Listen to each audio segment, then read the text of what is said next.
ஏய் ஒரு நிமிஷம் ஸ்க்ரால் பண்ணிடாதீங்க, கொஞ்சம் காது கொடுத்து கேளுங்க. 2 ஃப்ரெண்ட்ஸு அவங்களுடைய கான்வர்சேஷனில் செல்ஃப் கண்ட்ரோல் பற்றி டிஸ்கஸ் பண்ணிகிட்ருக்காங்க. 2 பேரும் அவங்களுக்குள்ள ஒரு சேலஞ்ச் பண்ணிக்கிறாங்க.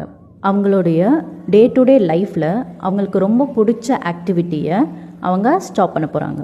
ஒரு பர்சனுக்கு சாக்லேட் இல்லாமல் நாளே ஓடாது, இன்னொரு பர்சனுக்கு டீ காஃபி இல்லாமல் நாளே ஸ்டார்ட் ஆகாது. இந்த சாக்லேட் சாப்பிட்ற பர்சனுக்கு ஃபர்ஸ்ட் டே ஆஃப் சாக்லேட் சாப்பிட்றாங்க, அதுக்கப்புறம் அதை ரேப் பண்ணி வச்சிடுறாங்க.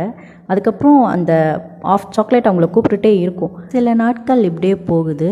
ஃபைனலாக ஒரு நாள் அவங்க சாக்லேட் சாப்பிட்றதே நிப்பாட்டிட்டாங்க. இன்னொரு பர்சன் டீ காஃபியோட அளவை கம்மி பண்ணி ஃபைனலாக அவங்க அந்த பழக்கத்தையே ஸ்டாப் பண்ணிட்டாங்க. 2 பேருமே செல்ஃப் கண்ட்ரோல்டாக இருந்து அவங்களுடைய சேலஞ்சில் வின் பண்ணிட்டாங்க.